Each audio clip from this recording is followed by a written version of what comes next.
गाठ असो कोणतीही, नका करू दुर्लक्ष.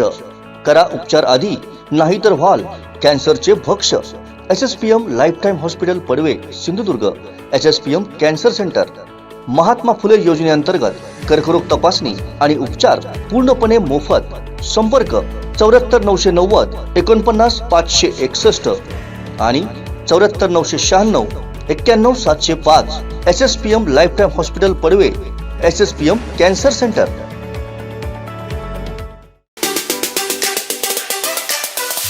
सोमवार ते गुरुवारपर्यंत असतात. गुरुवारपर्यंत निघतात, नंतर मग पुढचे 4 दिवस नसतात. त्यानंतर आपण इथे काय करणार हा प्रश्न मोठा निर्माण होता. बरेच वेळा झालेला आहे सर, बरेच वेळा आपण त्यांना परवानगी देत नाही. तर तुम्ही परवानगी देत नाही, पण ते जातात ना. जातात त्याला काय करणार आपण? कोण आहे ते? नंतर जबाबदारी कोण घेणार? आता इथे डॉक्टर तुमचे 3 डॉक्टर होते फक्त. नाही सर, माझं म्हणणं काय, स्थगितीचा आदेश तुम्ही काढला, त्यांचा अर्थ जर त्यांनी चुकीचा काढला असेल तर तुम्हाला समजल्यानंतर तुम्ही केलं पाहिजे. आज 4-5 दिवस झाले या गोष्टीला की नाही. मग 4 दिवसाचे पेशंट बाहेर गेले, गरीब पेशंट गेले, तिथे श्रीमंत कोण येत नाहीये. गरीबाला त्यांना काय करायचं ते सांगा ना. आता गेले ना साहेब, बरोबर आहे ना. 4 दिवसाचे पेशंट तुमच्याकडे हलवले गेले, आचरेकर साहेबांचा गेलाय, अॅनेस्थेशन तुमचा नाहीये. आज 3 दिवस झाले पेशंटला अॅनेस्थेशनला गरज नाहीये, तो नाहीये. मग कोणी काय करायचं आता याच्यावर? डिसिजन कोण घेणार आता याच्यावर? किंवा त्यांचं आता काय करायचं आपण त्या पेशंटचं? येणारा गरीब पेशंट आहे, त्याला करणार काय आपण? नाही काय तुम्ही रिझल्टच देत नाही.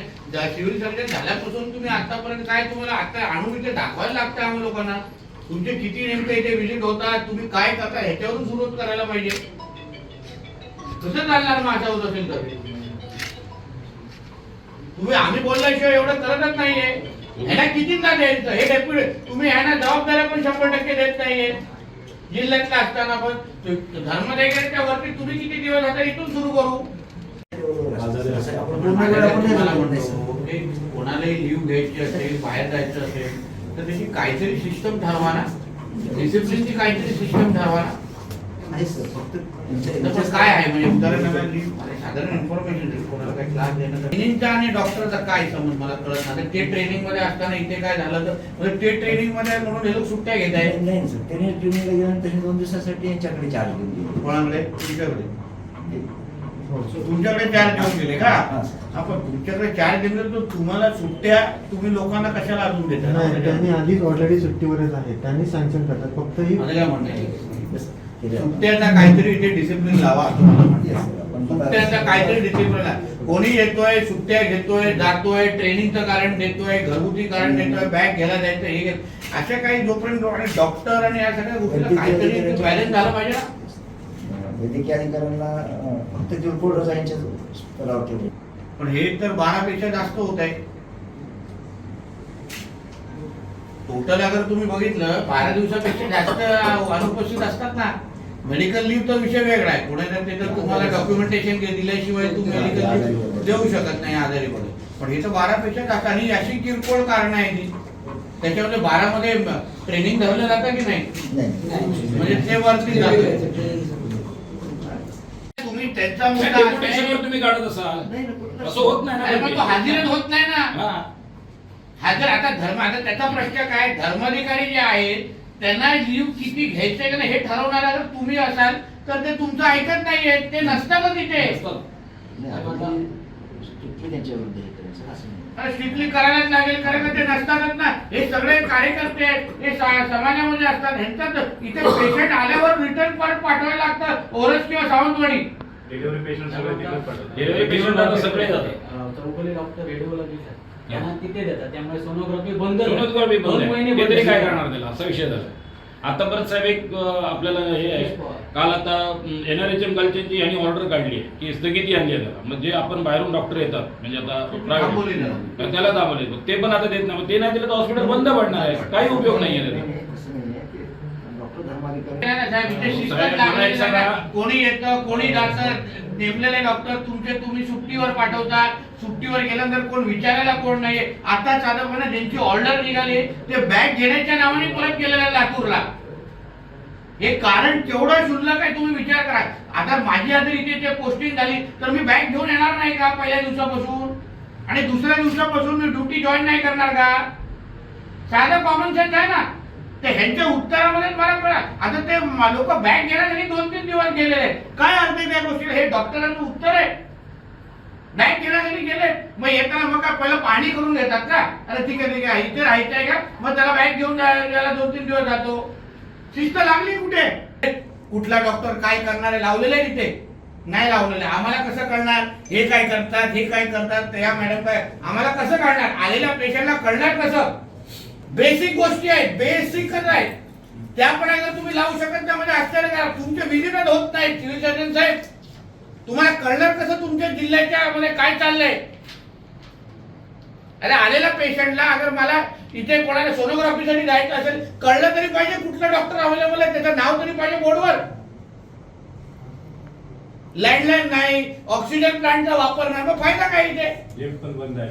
मग लिफ्ट पीडब्ल्यूडी आपल्याला करून देत आहे, ते पीडब्ल्यूडी कडे जाणार. तुमचं लक्ष नसल्यामुळे सिव्हिल सर्जन म्हणून 8 तालुके तुम्हाला सांभाळायचे तिथे. तुमचे व्हिजिट रेग्युलर व्हायला लागले, तुम्हाला कळलं ह्या गोष्टी लोक हाजीर नाही आहेत का? आता धर्माधिकाऱ्यांचा तुम्हाला रिपोर्ट करायचं ध्यान पडतात नाही, मग काय फायदा? तुम्ही कोणतरी बोलत होते ना क्लिनिक चालवतात, कोण ते? पवार. सतीश पवार. मग कधी सांगणार?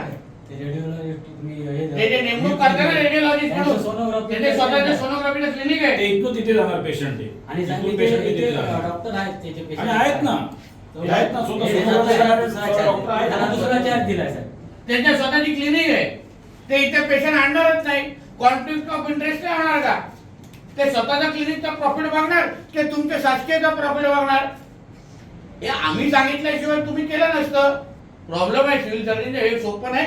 तुम्ही सोमवारी अधिवेशनाकडे या, मी आरोग्य मंत्र्यांशी बोलतो, मी नाही सोडणार असं नाही चालणार. तुम्ही सोमवारी या नियुक्ती करा, मंगळवारी पोचा तिथे, मी थांबतो तुमच्याकडे. आपण उभं राहायचं तिथे, हे सगळे विषय मी आरोग्य मंत्र्यांसमोर सांगणार. तुम्ही सकाळी 11 वाजता 12 वाजता तिथे पोचायचं अधिवेशनावर. मी तुम्हाला तानाजी सावंतांकडे घेऊन जातो, आपण एकत्र जॉईंट मीटिंग करायची. मी काय इथे गप्प वाचतात, तुम्हाला एवढं काय सोपं वाटतंय की काय या गोष्टी? तुम्ही या सोमवारच्या सोमवारी नियुक्त करा. मी 1-2 ते छोटे प्रॉब्लेम्स आहेत, फार बेसिक प्रॉब्लेम आहेत, फोन, ऑक्सिजन प्लांट, इन्फॉर्मेशन, हे सगळं लावा. मी पुढच्या व्हिजिटच्या टायमाला येतो इथे. तुमचे रेग्युलर व्हिजिट व्हायला लागले ना, 90% प्रॉब्लेम सॉल्व्ह होणार आहे. हे लोकांना वाटतं वरती कोण वालीच नाही, पण चाललंय आपल्यासारखं काम.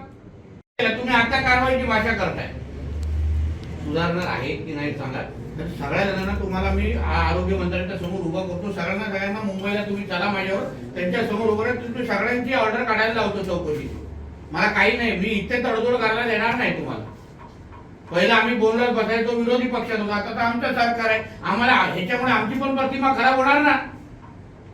हे लोक बोलतील तुम्ही काय करताय मग? मला आश्चर्य वाटतं. आणि सेवा द्यायची आहे, आम्ही काय वेगळं बोलत नाही की आमच्या घरात येऊन आम्हाला औषधं द्या, हेही बोलत नाहीये. साधी बेसिक सेवा द्यायची. आता तुम्ही 5 डॉक्टर बोलले तिथे हजर झालेले, बरोबर ना? त्याच्याचे ऑन पेपर किती, ऑन ड्युटी किती आहे सांगा तुम्ही मला. कारण बघा केवढी शुल्लक आहे नाही जॉईन होण्याची. बेसिक तो पण डॉक्टरांपर्यंत कसं येऊ शकतो या सेवेमध्ये, तुम्ही ते तरी सांगा. त्या ड्युरेशन मध्ये जोपर्यंत हे बॅगा आणायचं बोलतायत, त्या ड्युरेशन मध्ये कोणाला पेशंटची त्यांना अगर गरज वाटली, करणार काय ते लोक? हे लोक सांगणार लातूरला बॅगा आणायला गेले, त्याच्यामध्ये त्याचा जीव दिला, मग काय करणार ते लोक? ऑक्सिजन प्लांट जो तुम्ही मोठा लावलाय, वापरायला सुरू केलाय का? जो ऑक्सिजन प्लांट लावलाय वापरायला सुरू केलाय का? वापरणार पेशंटच येते, थांबायला कोण नाही, डॉक्टर कोण नाही, काय करणार आहे? महत्वाचं तुम्हाला सांगतो, इथे सगळे हे जे राजकीय आहेत ना आपले लोक, हे आधी बऱ्यापैकी पेशंट हेच हँडल करतात. तुम्हाला सांगतो, म्हणजे तुम्ही इथे यंत्रणा नसल्यामुळे करताय. आमच्याकडे पण पेशंट येतो, आम्हाला पण इथून जाता नाही होणार, मग ते आम्हाला इथली परिस्थिती समजते. मग साहेब आम्हाला दुसरीकडे हलवावं लागतो. साहेब हलवत असताना आम्हाला खिशातले पैसे घालावे लागतात. अशी परिस्थिती प्रायव्हेटकडे घेऊन जाणारी पर्याय नाही ना. असं होतं. त्याच्यामुळे काय आहे, बरेच पेशंट आम्ही आमच्या लेवलला बाहेर घेऊन जातो. ही परिस्थिती हे सगळ्यांच्या ह्यांच्या प्रत्येकाचे 5-5, 2-2 पेशंट घेऊन येणारे हे सगळे फिरणारे कार्यकर्ते आहेत. आता ते इकडे घेऊन येतात, इथे त्यांना उत्तर येतं, डॉक्टर भेटत नाही, त्यांना डायरेक्ट सांगतात ओरस किंवा सावंतवाडीमध्ये जा, इथे काय होणार नाही. विचारा ना तुम्ही. नाही होणार आहे किंवा नाही सांगा, नाही तर तुम्ही उद्या परवा माझ्यावर मुंबईला चालायचं. सोमवारी आपण ऑर्डर सगळ्यांचे काढतोय त्यांच्या ऑर्डर काढण्यामध्ये आणि हजर होण्यामध्ये जमीन आसमान फरक आहे. रोज होते हा रोज होते सोमवार कोण हे 5 जण आता त्यांना सांगून गेले ते म्हणजे आता बाकीचे त्यांना येतील. आता नवीन ऑक्सिजन प्लांट जो आमच्या निधीतून कापून तिथे बनवलेला आहे ते वापरायला कधी सुरू करणार? पेशंटना द्यायला सुरू केलंय नाही तर मॅडम बोलत नाही. दुसरा तुमचा लँडलाईन सुरू आहे. रुग्णालयामध्ये कणकवलीमध्ये जो कारभार चालू आहे त्यावर आम्ही सगळेजणच समाधानी नाही आहोत. अतिशय दर्जाहीन आणि निकृष्ट दर्जाचं काम सगळं इथे सुरू आहे. कोणाचं कोणावर लक्ष नाही आहे. प्रामुख्याने जिल्हा पातळीवर पण म्हणजे सिव्हिल सर्जनपासून खालपर्यंत कोणाचा ताळमेळ नाही आहे. कदाचित हे विसरले असतील की सरकार बदललेलं आहे, राज्यकर्ते नवीन आलेले आहेत. जे उद्धव ठाकरेच्या काळात चालत होते ते आता चालणार नाही. म्हणून ह्यांना काही गोष्टीची जाणीव करून देण्याची जबाबदारी जी गरज आहे ती जबाबदारी आता आमची आहे.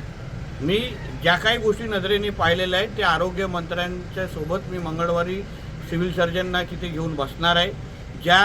जे लोक अजूनपर्यंत हजर झालेले नाही आहेत त्यांना हजर करून घेतल्यानंतर इथे चांगली सुविधा कशी देता येईल त्यावर आमचा जोर असेल आणि त्याच्या फरक तुम्हाला येणाऱ्या आठवड्यांमध्ये दिसेल. त्याच्यामध्ये दोन लोक ची ऑर्डर निघालेले ते आले पण होते पण परत बॅग घ्यायला परत गेले. म्हणजे हा बेशिस्तपणा आहे माझं असं म्हणणं आहे. माहिती चुकीची देणं आणि इथे आल्यानंतर वस्तुस्थिती वेगळी असतं. म्हणून त्यावर पण जिथे तक्रार करायची आहे, जिथे कारवाई करून शिक्षा द्यायची ती आम्ही निश्चित पद्धतीने करू. त्या गोष्टीवर पण आता म्हणून तर ना ही जी ऐकलेली परिस्थिती आहे ती आरोग्य मंत्र्यांपर्यंत दिली पाहिजे. एका बाजूला तुम्ही प्रायव्हेट क्लिनिक चालवता, दुसरी बाजूला तुम्ही सरकारी काम करता. तुम्ही कधीही सरकारी काम प्रामाणिक पद्धतीने करणार नाही. म्हणून ह्या पद्धतीची प्रॅक्टिस जिल्ह्यामध्ये होता कामा नये. ह्यावर आता पुढील आदेश मी आरोग्य मंत्र्यांकडून काढून घेईन. आमचे दिवसभरातले सर्व अपडेट्स, ताज्या घडामोडी आणि थेट लाईव्ह पाहण्यासाठी सबस्क्राईब करा, लाईक करा कोकणचं नंबर 1 महा चॅनल कोकण 7 लाईव्हचं YouTube चॅनल.